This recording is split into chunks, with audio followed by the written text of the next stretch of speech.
you doing? How you doing? Welcome back. Welcome back to Shut It. I know it's been a while. Sorry, you guys. I can't believe I've been gone this long. I don't know what happened. Honestly, I don't know what happened. I think what happened was a lot.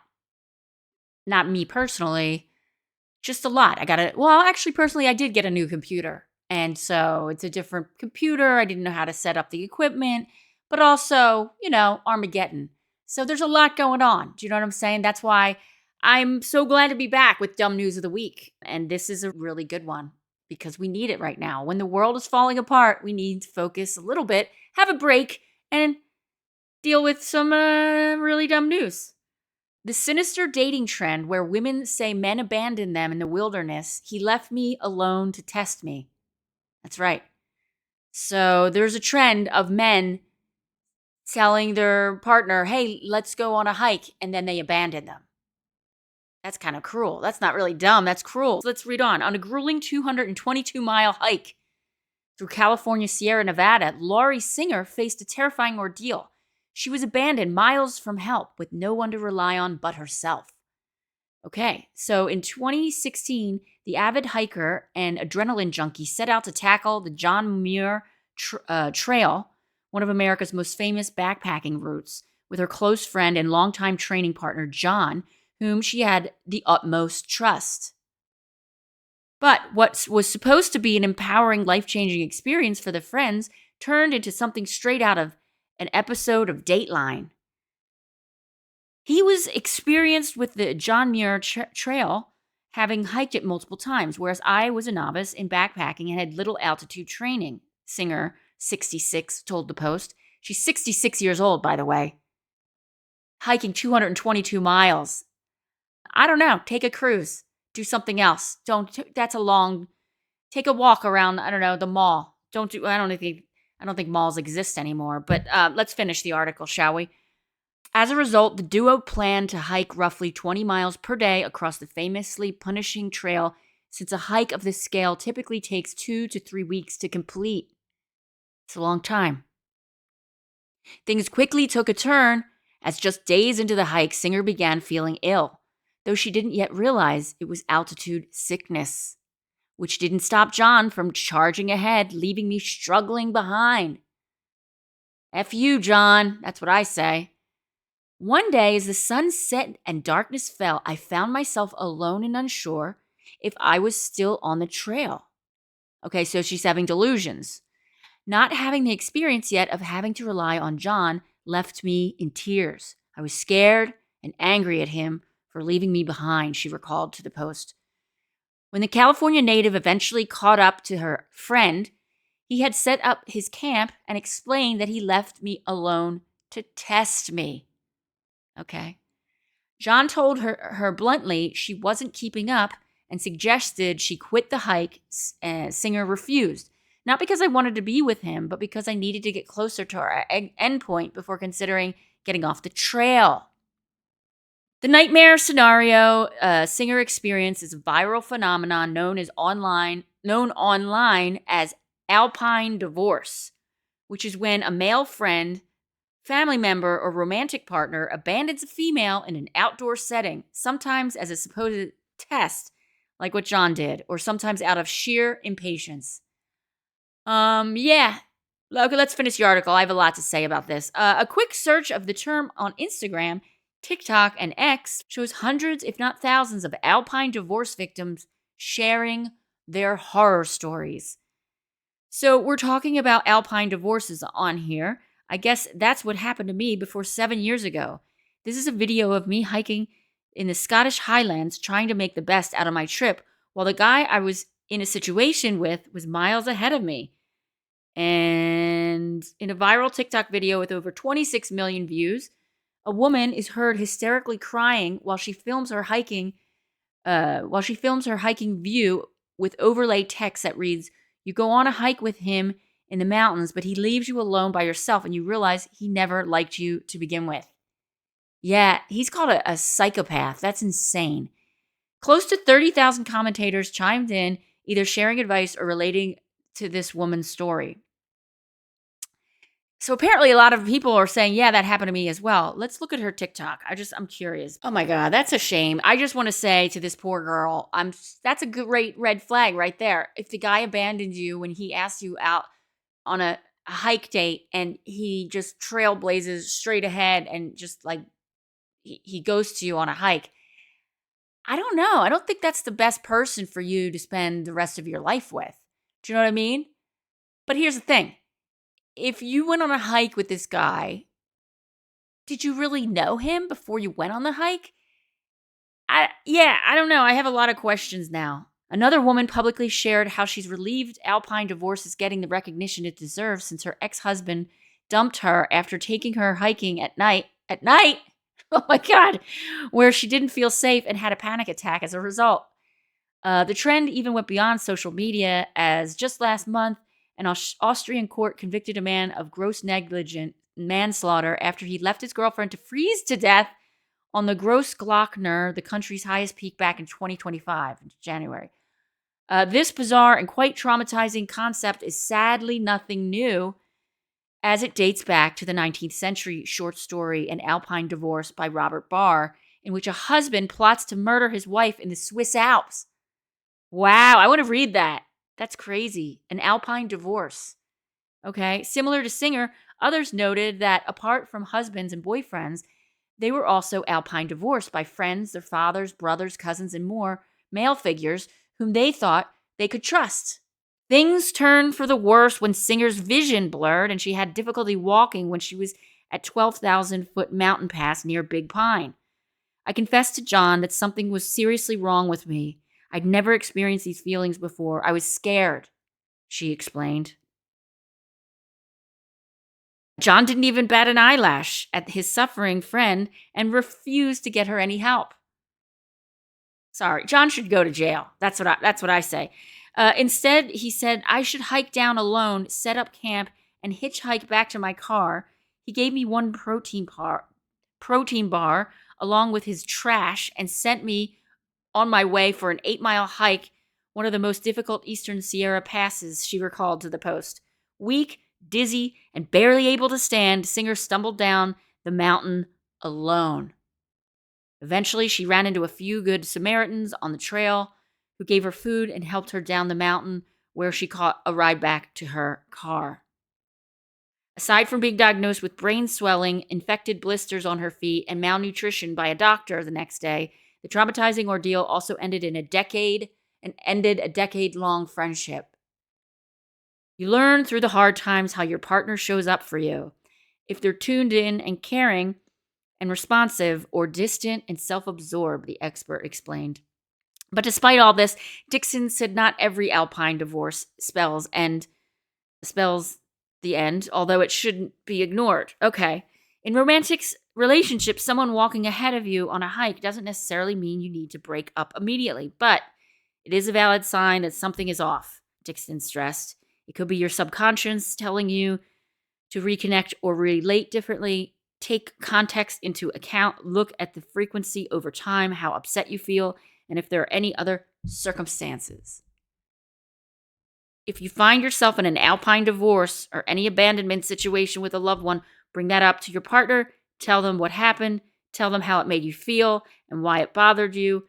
Remind them that sometimes actions have a different intention than impact, the expert advised. Yeah, if my partner said, hey, Jen, hey, do you want to go on a 220-mile hike? I would say, no, thank you. No, thank you. No, thank you, husband. I will be home and you can live stream it. I'll watch you do it, but I wouldn't go. Not because I'm afraid of abandonment, because who goes on a 220-mile hike with your partner? I mean, you're living together all the time anyway. Why would you do that? Unless, like, you have, you entered a contest and you're going to win $1 million. You'd have to give me $1 million. And I love my husband, but if I were to go on a 200-mile hike with him, I think we'd get a divorce immediately. Just that alone. I don't care if he walked ahead. He wouldn't walk ahead of me, but if he did, that's a whole other issue. But the whole idea of going on these hikes, these dangerous hikes, what is wrong with you? life is good. You have if at least if you have like a, hot water and clean drinking water and a roof over your head, why do that? I don't get it. I don't get what people do these extreme things as partners. I think it's almost like an internal competition with each other. Maybe the male has the competition with the female. Maybe that's it. Or maybe he hates her. Because it's the men. It's not a woman abandoning the man. It's 100%, it's always the man abandoning the woman because she can't keep up. Because she's on a 200-mile hike in a treacherous, I don't know, and altitude, and she's getting sick.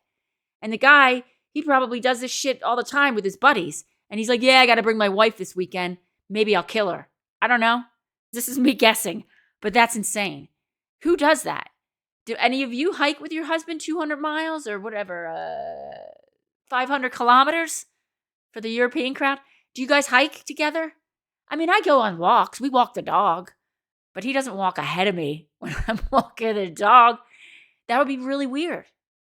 I don't know. There's something sociopathic about that. That would be the hugest red flag. Maybe you should go on not on a 200-mile hike, but yeah, all of you are testing the waters. If this is the person for me, I'm not sure. I'm on the fence. Maybe we should, be in a long-term relationship. Go on a mile hike, not a 200-mile hike. Maybe, maximum 2-mile hike, but not a 200-mile hike up in altitude. That's insanity. I can't even imagine. I can't imagine thinking, whoa, that's going to be fun. Let's go on a 200. You have a car. If you have a car and you're going on 200, unless you're looking for water, unless you're in like the fucking Sierra desert or in the, I don't know, with the Nevada desert and you got abandoned because your car broke down and you had to then look for water or some help. That's a 200-mile hike. I get it. But if you're going on a 200-mile hike for fun, you need to go see a psychiatrist. And you need to talk about your problems, about how you're not fulfilled in life, that you need to go and take your partner on a 200-mile hike through the mountains and ask yourself, do you love your partner? Do you love yourself? Did you do that to set her up? Probably. Did you passive aggressively, subconsciously want to do this to show her how much of a fucking asshole you are? 100%. You're a monster. And you know what? All these women who are abandoned by their douchebag partners, good riddance. You learned. And if you kept with them, if you stayed with them, you're a fucking idiot. And you deserve it because you're dumb. No, you're not. I don't know. You have problems. I think it's crazy. I don't know. I can't imagine. I go on hikes. No, I never go on hikes. Once in a while, I'll go on like a little hike. I'll go up like the mountain for like, I don't know, maybe a half a kilometer. But a hike, I feel like these extreme couples who like do these like, yeah, we go on, we climb, we rock climb mountains and we parlay or ballet each other and like we go on whitewater rafting, extreme. You know what? You have a problem. Maybe you should have sex more because that's really crazy. Like if you're like, you guys have to be so fucking boring that you need to go outside of your relationship and like go do extreme sports where you almost die hanging off cliffs and abandoning your wife while you're trying to, I don't know, win some internal prize because you walk faster than her. You need to get help. And that's the first sign. I'm sure there are other signs, like, I don't know, competitive walking or competitive. If you do anything competitive with your partner, I think that that's a red flag. Or those people who do like 100-mile marathons or extreme marathons, something's wrong with you. Yeah, I know it's a huge achievement. I know it's incredible. Oh my God, the human body, what we can do to push ourselves. But unless you're running away from like a bear or like a fucking, I don't know, a tiger or lion, there's no reason to run that far. You're running from, I guess, yourself. I don't know. What are you running from? A marathon, I get. Like, that's check that off. Okay, I did that once. Boom. But like these extreme marathoners who like go like in the middle of the desert and they run 100 miles. and they don't sleep and they just keep running and they keep running and they're like, yeah, I'm going to do it again next year. And they look like the sunburn. It's like, what are you, who are you doing this for? Are you doing this for yourself? Are you doing this? Maybe your dad didn't pay enough attention to you when you were little. And you were, oh, I'm really good at sports, Dad. And he's too busy smoking and watching, I don't know, the football game or something, or watching porn or something. I don't know what he's watching. And you were like, oh my God, I feel so empty inside. I know what I'll do. I'm going to run 100 miles because I have no self-worth and I need to prove myself to an imaginary person and tell people. And they always have to tell people about what they did. You never hear a humble marathon runner. And that's kind of a cliche, but you don't hear someone who's like, hey, what did you do last weekend? Oh, no, not much. I did a lot of working out. Oh, what do you mean? What do you mean you did a lot of working out? What do you mean? Oh, I ran the New York City Marathon. Oh, that's pretty big. No, it's not that big a deal. And then I went and got ice cream. You never hear that. Like, yeah, no, I just did a little jog around Central Park and the whole 5 boroughs. But yeah, I came in 40th for my age range. And then I got some pizza. You never hear that. Nobody's going, oh, yeah, I just, I kind of ran the marathon. And then I, went to church and volunteered to help orphans. No, you don't hear that. You hear, hey, you guys want to hear what I did last weekend? I ran a marathon. Yeah. Hey, do you want to know what I did last week? The whole week? I ran a 100-mile marathon. And you're never going to hear the end of it. And that's it. That's all I have on that subject. But here's the thing. I understand. I feel like it's mental illness. I feel like I'm actually scared of the forest, to be honest with you. I don't like the forest. I live near a forest, but it's not like a forest. It's not like it's just trees along a trail. And there's people walking their dogs all the time. And I walk my dog all the time. And it's not scary. But I'm really terrified of forests. I feel like there's spirits in there. People go missing all the time. And they show up. They just disappear, actually. Like the Appalachia Trail. Just Google that for a second. Google Appalachia Trail. And I'll tell you, there are going to be so many. Say, missing people, Appalachia Trail. Hundreds and hundreds and hundreds of people go missing. Maybe every year. It was a bit hyperbolic, but I'm going to say it every year. And nobody talks about that. Why are you hiking in the Appalachia Trail by yourself? Or I've heard of instances where people, they turn around, maybe they're hiking with a bunch of friends, they turn around and their friend is gone. Just disappeared out of air. Just poof, gone. I'm telling you, it's real. You don't mess with forests. There's spirits in there. There's a reason why all the horror films take place in forests. There's a reason why it's enchanted. They say the enchanted forest. Well, it's kind of enchanted with ghosts, enchanted with haunted spirits. I'll never forget this. This was back in the 90s. I was driving cross country and I was with a bunch of friends of mine from Philly, and we were driving from LA to Chicago. And they were going to stop off somewhere else. But anyway, we were driving through Mount Shasta. Where is Mount Shasta? Mount Shasta. It's like in Oregon. Oh, it's in California, Northern California. That's right. I knew that. Okay. Beautiful. Absolutely gorgeous. But we were broke, we were young artists, all like actors. And I was a young comedian. And we were driving and we decided to camp. We were like, we're going to camp our way through towards the Midwest. This was crazy. We're in Mount Shasta, which we went on the lake. We went swimming. It was beautiful. And then we went to a campsite to set up our camp. But I had seen in town at like the local lodge or whatever it's called, the VA or I don't know. It's like the town lodge. Anyway, I saw that there was bingo night. And I love bingo. I can't not pass up bingo.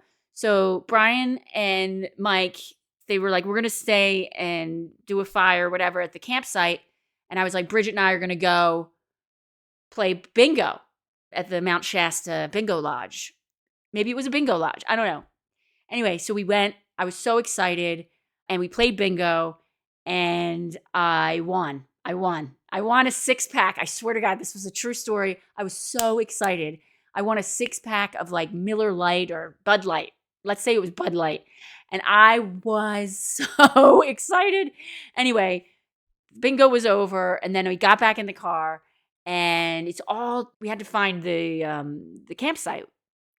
And so we were driving, and I mean, it's beautiful back there. These tall, huge trees on the side of a mountain, and we're driving, trying to find the campsite. And I'm not joking. It took us, I don't know, hours and hours. And we kept doing the same loop, the same loop. I'm like, this is impossible. Like, I can't believe we can't find the site, because it was right down the street from the lodge, but we couldn't find the site. And we were driving around and around and around and around and around. And finally, Bridget is like, we can't do this anymore. And Bridget was like, Bridget's a like real city girl. And she's like, I'm not getting out of this car. She was like, let's go back to the lodge. So we went back to the lodge, and she's like, let's just sleep. There was like a big wooden porch, like with a overhead hanging. And I had a 6-pack of warm Bud Light. And I think probably I had half of I had a beer, and we fell asleep on the front porch of the lodge, because we were like, where are we going to go? We had nowhere to go. We couldn't find the campsite. We didn't know what to do. We had to sleep somewhere. I was exhausted. And then finally fall asleep on the porch of the lodge in Mount Shasta, where we played bingo the night before. And this man, I guess the town mayor or whatever, the guy who he walked up to the door to open to the lodge, and he saw us passed out. And he must have thought, oh my God, those are the girls from last night who won a 6-pack from the bingo game, and they got trashed, and they fell asleep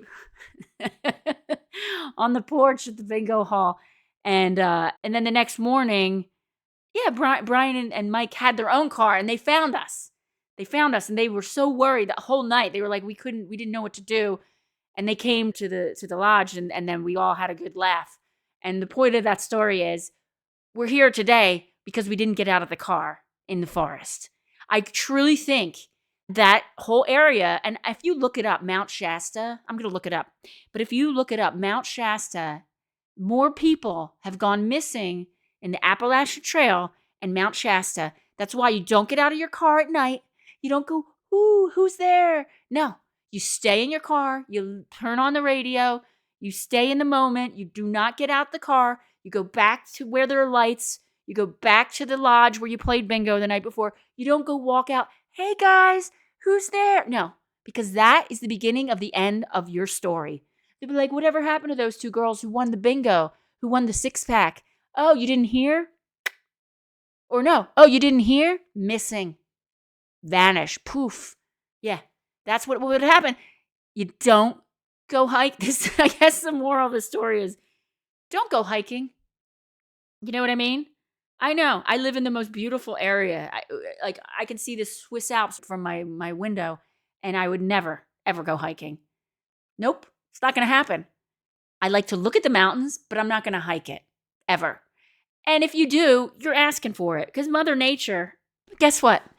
Mount Shasta. And we're not talking like the Swiss Alps where there's like a avalanche or whatever because you're caught in this tundra of the snow, or the Himalayas because your nose gets frozen and you're up in altitude. This is Mount Shasta. It's not that much of an altitude. Listen to this. Mount Shasta, 411 cases have been reported from Mount Shasta of people disappearing without a single trace. Completely poof. 411 people. This is the internet. What's the mystery behind Mount Shasta? California's Mount Shasta has been the subject of a large number of myths and legends. In particular, it is often said that there's a secret city. I didn't even know this. Holy mackerel. There's a secret city beneath its peaks. In some stories, the city is no longer inhabited, while others say it's inhabited by a technologically advanced society of human beings or mythical creatures. You see that? I didn't even know that. Good thing we didn't get out of the car. They disappear and they don't see anything. None of their belongings. Like, there are hundreds and hundreds of these stories in just that place. Then if you go look in the Appalachia, that's even worse than Mount Shasta. So here's what I'm saying. If you take anything away from this, this ridiculous podcast, is don't go on a hike with your partner, especially a 200-mile hike if you don't really know them. Or if you think that your partner is going to abandon you on a hike, just cut them off immediately, divorce them or whatever you have to do, block them or any of that, because they're a sociopath, okay? And if you're ever going to go to Mount Shasta and go play bingo and think, woohoo, I'm so lucky, I won bingo and I won a 6-pack of Bud Light, and then you can't find your campground, good. Don't get out of your car, stay in your car, and go back to the bingo lodge and wait until daybreak, because I promise you, if we got out of that car and started wandering around trying to look for the campsite, there would be I question that we wouldn't be here today. No question about it. I in my heart of hearts, I believe we were protected. I think the angels were protecting us back then, and because we knew not to get out of the car. How did we know? This was before the internet. We didn't know that Mount Shasta, I didn't know. But we just instinctually knew, let's just go back to the bingo lodge and just wait for daybreak. And that's what we did. And we're alive today. So I don't know what lesson, I don't know what the lesson is there. All right, I can't stop with this Mount Shasta. Now I'm down the rabbit hole and I'm dragging you down with me. I hope that's okay. This is on Reddit. It's a post. It said, met 3 ghosts, aliens, demons, things while hiking up Mount Shasta in Shasta, California. So this guy goes, I went on a little hiking trip with my dad to Shasta, California, a small town in Northern California near the Oregon border. I knew it was near Oregon. Okay. And Shasta is the home to a potentially active volcano. There are many trails.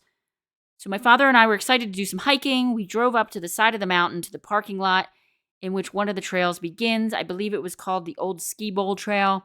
The landscape was very barren, inclined, filled with rocks, boulders, dirt, very few trees. About an hour into the trail, we came across a very odd assembly of these large boulders. They were arranged in a circle. We thought it was strange, but we continued on. That was your mistake. You don't continue on. You go back to the car. My father and I only encountered 3 people, at least that's what they appeared to be at first. The first 2 were a father and a son. We met them on a step incline that went along the wall of a cliff that would then switch back as it reached the top of the cliff. We stopped and said hello, talked about the trail, and then went our separate ways. Here's where it gets weird, he said. Dad and I kept walking up the incline for just about 2 minutes. I turned around and I saw the father and son so far down the trail, it should have taken them at least 20 minutes to get down to where they were. But somehow, they were in only about 2 minutes. To this day, I have absolutely no idea how that could have happened.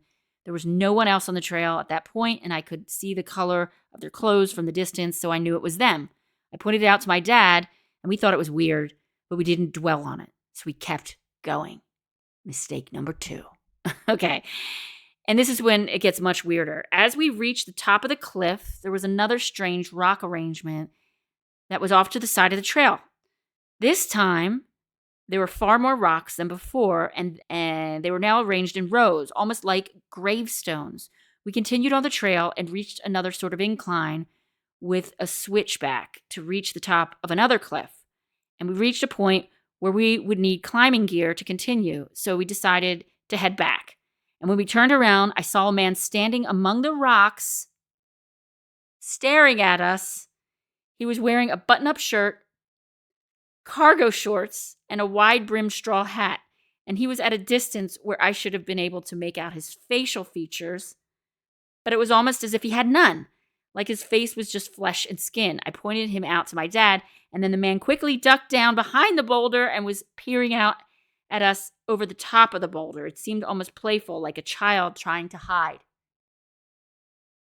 That's an alien or a ghost. For a few minutes, I was out of it, and I have no recollection of what was going on. According to my dad, I just started walking towards the man in the hat, and my dad was calling me, Joshua, Josh, what are you doing? What are you doing? And then I came to, and I was standing right at the edge of the cliff. It was a huge drop. Holy crap. Enough to kill me or seriously injure me. My dad grabbed me and pulled me back on the trail. He told me to stay put, and my dad went down to the boulders to search for the man, but he wasn't there. There was nowhere for him to go except up or down the trail. It didn't make any sense. He just disappeared. I have no idea what was going on that trail, and I have no explanation for it. I've told this many times to family and friends, and no one has explanation. I've done research and found similar stories about an encounter with a man with no facial features wearing a hat. I've also read that the Native American tribes from the area viewed Mount Shasta as a holy site. They believe it could act as a portal to other dimensions. That's right. And that it's guarded by spirits who would potentially harm anyone who tried to go up to the volcano. If anybody has a similar experience or any insight at all, I would love to. Wow. Okay, so there you go. Yeah, people are saying, a lot of people go missing. It's a 411 people missing. It highlights stuff that people go missing in unusual circumstances all the time, and they're never found. Once if they are found, they can't remember what happened.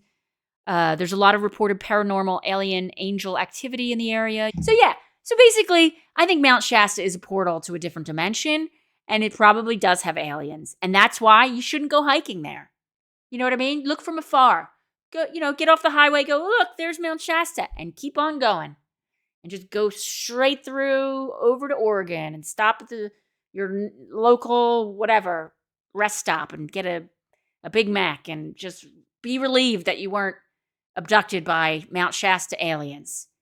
I'm telling you, I don't know about any activity like that in the Swiss Alps. I wonder if there is, but I don't know. I feel like the Native American stuff, like, I don't know who the native Swiss people are. Probably just cows. That's it. You don't hear about the native Swiss tribes. Maybe it's like one family, the Rothschilds or something. But I don't know. Switzerland is not a saint. I know that, the neutral country. But I feel like Switzerland, you don't see any haunted shit going on in Switzerland. Nobody talks about that. Nobody talks about, oh, you can't go to that Swiss chocolate factory. Carl, the guy who died in the 1890s, he's known to walk around and take bites out of chocolate in the middle of the night. No, you never hear about Swiss ghosts, do you? That's a whole other topic I got to do. You never hear about Swiss ghosts. You hear about French ghosts. You hear about all the ghosts, after World War II, people or in the States, Civil War ghosts. You hear about that. War ghosts. You hear a lot about war ghosts, but you don't hear about just people, Swiss ghosts. Do you know what I mean? Swiss paranormal activity. I've never heard of any alien abductions in Switzerland. You always hear about alien abductions in the middle of nowhere. It's usually at a trailer park. It's usually with some guy with questionable stains on his clothing who has missing teeth. You never hear about I was at the country club in Switzerland. I was just finishing up my 18th hole, and that's when I saw the alien and they probed me. No, it's always, some Earl in a trailer park. I think I touched on this before. I think I did. I definitely talked about this before. And I do think it's elitism. I think aliens are, they do this because people won't believe people of a lower class. And they think that they're either high or drunk or just crazy. That's why aliens only visit people in trailer parks. They'll never visit Chad at the country club. They'll never go on a yacht and I'm going to probe somebody and take them off their yacht. You know what I mean? Or their summer house in the Hamptons. It's always some dusty, weird in the desert of somebody in a shack who was probed. It's never somebody who's an investment banker who was on a yacht trip who got abducted. You never, or maybe they have and they're just ashamed. Maybe the shame is keeping them from telling their story. I don't know. Have you been abducted? Do you believe in ghosts. I 1000% believe not necessarily ghosts, but some weird activity going on in forests. Because you can't just disappear out of nowhere. Eventually, something turns up, a shoe, something, teeth. Do you know what I mean? But boom, vanish. And look it up, Mount Shasta, 411 people. And that's just with one quick search. That's the people who, are tracked going missing. That's before people like noted this or the internet. I'm sure there's thousands. Anyway, it's good to be back. I'm so glad to be back with Dumb News. We're going to keep on doing this. Please like and subscribe. I have a lot of shows coming up. I have a show next week in Geneva, then another one in Bern, then a bunch of shows in all over. Just go to my website and check it out. And please, if this is on your algorithm, like and subscribe. And if you already liked and subscribed, please tell a friend, because we need to have some levity during these dark, dark times. And Shut It is the one that brings that to you. I try to be as dumb as possible with the news of the week. And check back next week. I'm going to be doing this on a regular basis. And it's good to be back.